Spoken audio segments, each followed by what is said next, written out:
Hola, ¿qué tal? ¿Cómo estás? Bienvenidos a Historia Descontada, un espacio donde hablaremos de historia desde un punto de vista diferente.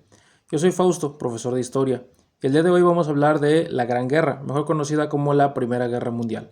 Así que para no hacer el video más largo, vamos a comenzar.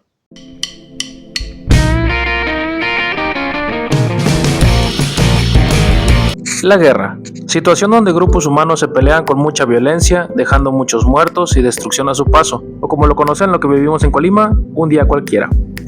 La Gran Guerra fue un suceso histórico ocurrido entre 1914 y 1918, y cuyos antecedentes vimos en el video anterior. Los conflictos imperialistas, las rencillas y rencores hicieron que la situación se dividiera en dos partes, la primera y la segunda.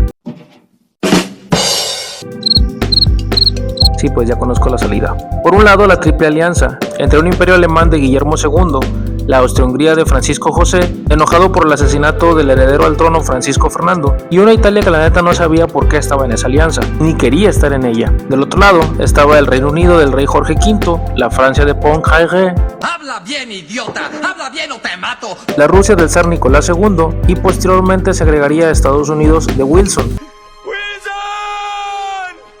Aunque también participaron muchos más países, pero fueron apoyando a estas grandes potencias.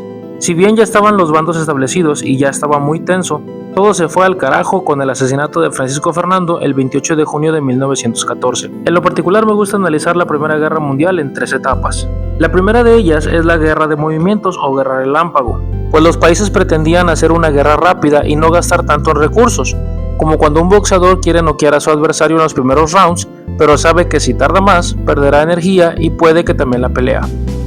Los primeros en atacar fueron Austria y Alemania. Los austriacos intentaron devorarse a Serbia, pero se la Oljunsen, se apelaron en serbio, pues los serbios se defendieron bien y lograron detener a los austriacos, mientras que Alemania puso el 80% de su ejército para invadir a Bélgica y Francia, y el resto lo pusieron en el este por si las Flight, moscas en alemán, en caso de que los rusos atacaran. Los alemanes llegaron como Thalía a Bélgica y Luxemburgo, penetrando a Francia, pero antes de que llegara a París, los franceses e ingleses lograron detener a los alemanes, así que los avances se tuvieron que pausar. Los rusos llegaron por el este, logrando que Austria y Alemania le bajaran de Yalta a sus ataques. El imperialismo era tal que hasta las colonias alemanas, francesas e inglesas se enfrentaron en África y el Océano Pacífico. Italia, que originalmente estaba con la Triple Alianza, nomás se hacía güey y no quería entrar a la guerra. Pero antes de entrar a la guerra, los de la Entente le llenaron el ojo ofreciéndoles territorios chidos si cambiaban de bando y atacaban a los antiguos aliados, por lo que Italia dijo, Simone en italiano, obviamente. ¡Ya basta, Freezer! La segunda etapa es la Guerra de Trincheras, que podemos ubicar de 1915 a 1916, en la cual los dos bandos excavaron zanjas que medían kilómetros, donde se asentaban los soldados y la artillería para combatir al enemigo. Sin embargo, las batallas podrían durar hasta meses, como por ejemplo la batalla de Verdún, que duró 9 meses, y terminaron defendiendo los franceses su posición, o la batalla de Somme, donde en 4 meses murieron casi 1 millón de personas. Los soldados vivían un infierno ahí, pues tenían que dormir entre ratas, lodo y cadáveres de compañeros, lo que desarrolló una gran cantidad de enfermedades. A su vez, la necesidad de movilizarse y atacar a los enemigos requirió el innovar en la guerra, por lo que se desarrollaron el uso de tanques de guerra, aviones de combate, lanzallamas, lanzagranadas, ametralladoras y el uso de armas químicas y morteros.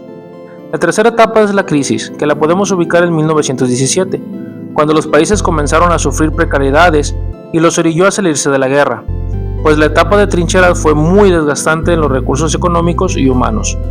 El primero en salirse fueron los rusos, pues en febrero de 1917 se inició la Revolución Rusa, que terminaría con el gobierno del zar y posteriormente asumiría el poder Vladimir Lenin, con su ideología socialista. A su vez, todos los países tenían desabasto de víveres y armamento, por lo que surgieron huelgas en Francia y Reino Unido. La entrada de Estados Unidos en esta guerra se da curiosamente cuando la Entente comenzaba a ganar, pues Estados Unidos le declara la guerra a Alemania tras el hundimiento de varios barcos cargueros estadounidenses, además de interceptar un telegrama por parte de Arthur Zimmermann, el embajador alemán en México, en el cual se le pedía que convenciera a Venustiano Carranza, presidente de México en ese momento, de entrar a la guerra del lado de los alemanes. Y si se ganaba la guerra, nos regresarían los territorios que Estados Unidos había quitado en la guerra de 1848. Ah, caray. Eso sí me interesa, ¿eh? A lo que Carranza dijo: interesante oferta, pero por ahorita no, joven, pues estábamos en plena revolución. Si bien Estados Unidos nunca fue oficialmente de la Entente, se le consideraba asociado. La guerra termina en 1918, cuando los alemanes pierden posiciones y se desata una revolución que termina decretando la República de Weimar y el fin del reinado de Guillermo II.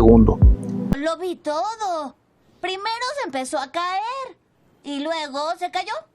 Tras meses de negociaciones, se firma el Tratado de Versalles el 28 de junio de 1919, en el quinto aniversario del asesinato de Francisco Fernando, donde Alemania era obligado a regresar los territorios conquistados, reducir su ejército a 100.000 soldados sin artillería o submarinos, además de pagar millones de marcos de oro alemán, miles de cabezas de ganado y millones de toneladas de carbón para el pago de reparación de daños, cosa que ni de Furs, o sea pedo en alemán, podrían pagar los alemanes. Yo no sé si esto es gracioso, si es triste. La consecuencia de esta guerra fueron más de 9 millones de muertos y unos 20 millones de heridos. Se estima que además hubo más de 7 millones de víctimas civiles. Se destruyeron imperios como el otomano, el austriaco y el ruso, pero también surgieron nuevos países como Polonia y Checoslovaquia. De esta manera, un bello lugar se transformó en un infierno, con muertos por todas partes, violencia brotando por todos lados, destrucción y malas decisiones. Y no me refiero a Colima.